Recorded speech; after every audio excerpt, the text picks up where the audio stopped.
In today's video, I run up a hill, I run down a hill, and I get motivated by German cheerleaders. With that, let's have a look at the course. This race takes place in the German region called Thuringia. The course is located on the northern end of the mountain ridge called Thuringian Forest. What you don't really see here is that it starts off on the bottom of the mountain.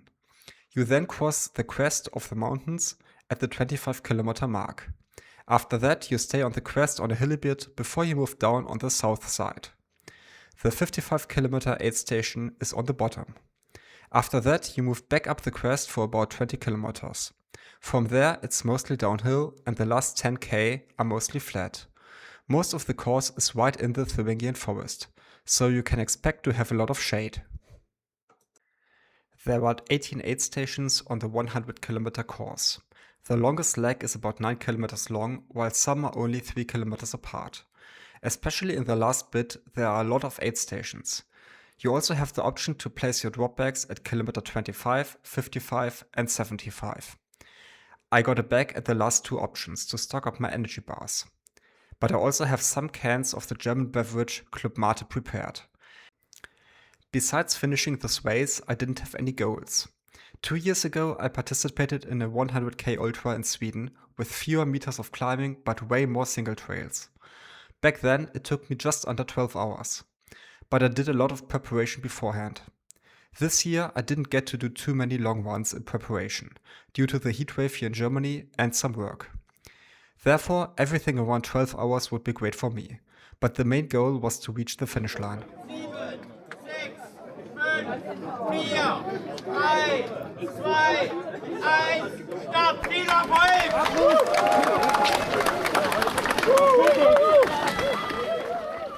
With that, we're off. The start is at 4 in the morning. The sun will only rise 1 hour later. But since most of the first section is on paved cycle paths, I chose not to bring my head torch. The forecast looks very good with about 25 degrees Celsius and 15 degrees in the morning. First, we ran out of the village called Fröttstedt, towards the Thuringian forest. We moved through some smaller villages, and after crossing the motorway, we come to the first incline of the day. This is also where we leave the paved roads, but the organizers have placed some small lights on the path to signal where to go. As you can see on the height map, the hills are still very small in comparison. I still try to run as efficient as possible. For me, that also means to be a little faster on the downhill, so I have to do less braking.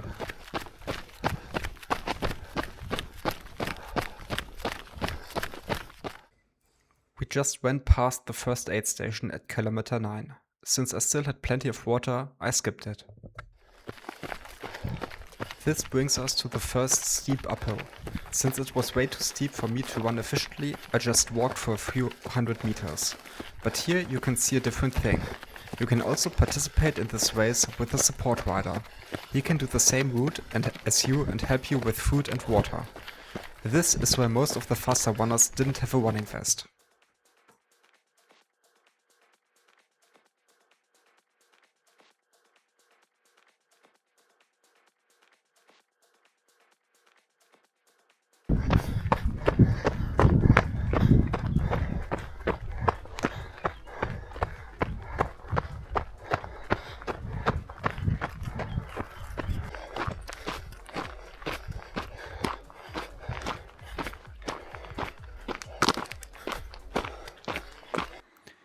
After I filled up my bottles at the third aid station, I actually managed to take a wrong turn.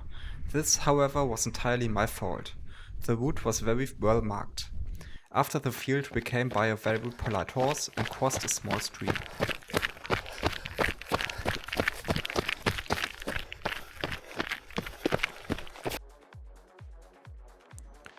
We keep moving mostly up the mountain ridge. Most of the trails are very broad and easily runnable, but there is the occasional single trail. This is what is really nice about this region. You have great possibility to ride a road bike, gravel, do faster runs like this, or do really challenging single trails.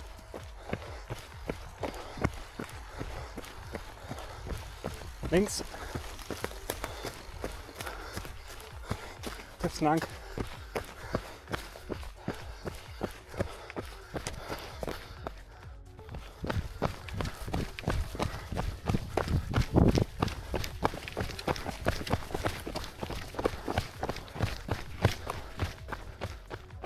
We moved past one of the highest mountains in this region.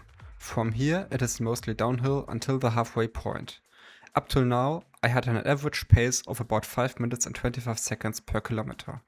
This made me feel very good since it was way faster than expected, especially with the knowledge that the second half was not as hard as the first in terms of climbing.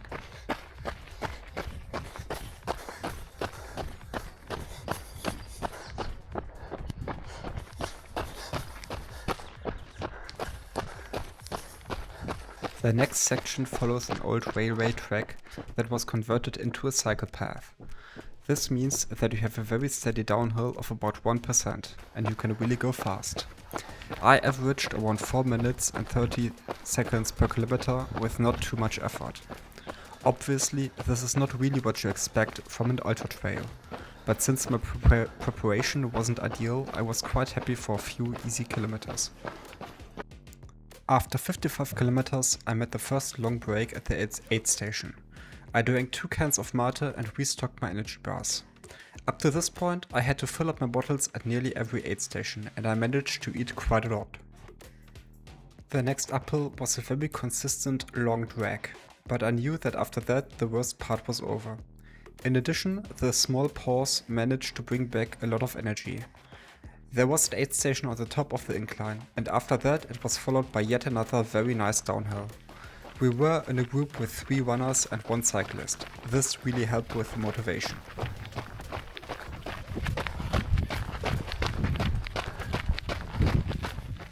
After the next aid station there was one very steep climb. In addition, it was on a paved road.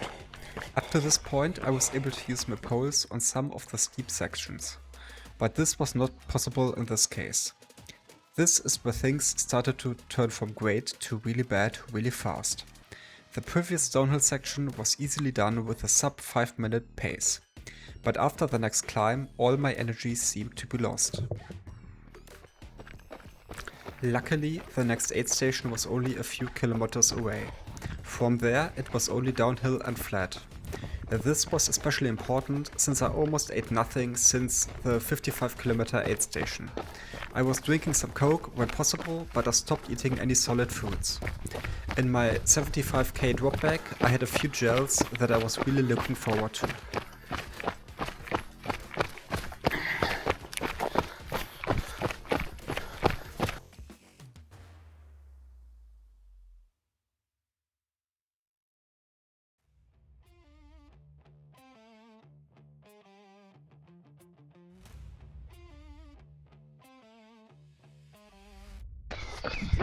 After most of the downhill just before an aid station, this few steps really caught me off guard. It was not a lot, but it was still enough to really demotivate me. Luckily, the next aid station was literally only 100 meters away. From here it was really uneventful. I slowed down a lot and tried to walk every uphill, but there were only a few left.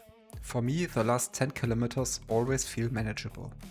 This was also the case in this race. In addition, I was able to hold an average pace of about 5 minutes 30 for the entire race. So the possibility of arriving in under 10 hours seemed more and more realistic. This helped me even more to run on the flat bits. This brings us to the second to last aid station only 4 kilometers before the finish line. Traum ist es sein, holt sich heute seinen ersten Stern. Herzlich willkommen an Kilometer 95. 95 Kilometer hast du. With that amount of motivation, the last few kilometers were also very doable. There was one last aid station just 2 kilometers in front of the finish line with a similar atmosphere. I managed to get a final time of 9 hours and 36 minutes. I would not have imagined to get such a great time. So I'm very happy even though I got rapidly slower in the end. I think it is really interesting what a difference easily runnable paths make. This competition had less meters of climbing than the 100k in Sweden and I trained way less for it, but I was able to run most of it.